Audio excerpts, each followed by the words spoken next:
Quiconque veut servir Jésus-Christ doit s'attendre à la persécution. La persécution peut prendre vraiment beaucoup de formes à travers l'histoire. On voit bien que même dès le début, les chrétiens ont été persécutés. Même le Christ, surtout le Christ. Jésus, dans sa prédication, a rencontré l'hostilité de la part de ceux qui lui voulaient du mal, mais aussi de la part de ceux qui ne le comprenaient pas.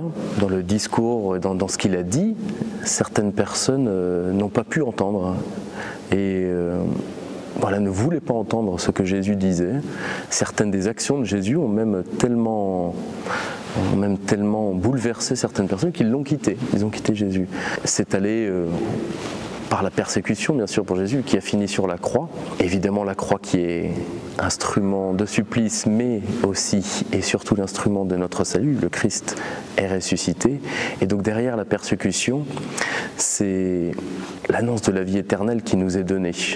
Et les palmes du martyr, ça c'est quelque chose qu'on connaît quand on est missionnaire des missions étrangères de Paris. En tout cas, on en a entendu parler beaucoup, puisqu'il y a aux missions des étrangères de Paris des prêtres qui nous ont précédés, qui ont été martyrisés en suivant le Christ, en voulant faire la volonté de Dieu. Je pense qu'il ne faut pas rechercher la persécution, mais elle vient de toute façon d'une manière ou d'une autre, tant l'évangile et tant le discours de Jésus peut être parfois à contre-courant et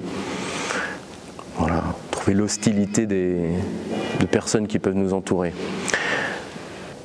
De tout temps, les chrétiens ont été persécutés, aujourd'hui encore, et la persécution peut prendre énormément de formes, que ce soit en France, dans les pays où les chrétiens justement sont en danger.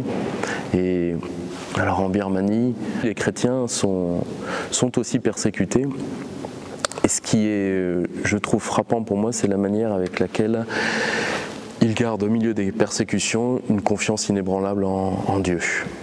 Une confiance inébranlable dans l'Église, dans tout ce qu'ils ont reçu de l'Église, mais aussi dans les saints.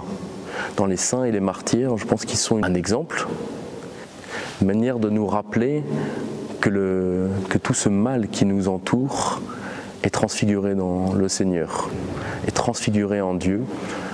Pendant ce carême, il est bon de pouvoir se dire que d'autres chrétiens sont, à l'heure où nous parlons, en train de souffrir dans leur corps, dans leur cœur, pour leur foi.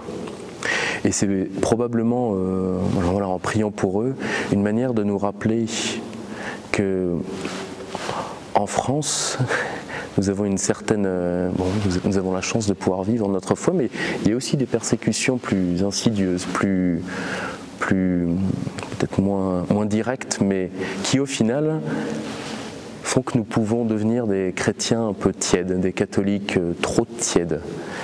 Alors je pense que prier pour les chrétiens qui sont persécutés ou qui ne peuvent pas avoir la messe dimanche, ça devrait être quelque chose qui nous redonne de la force et puis qui vraiment nous dit de courir rapidement à l'Eucharistie ou à la confession pour être les saints dont le monde a tant besoin aujourd'hui.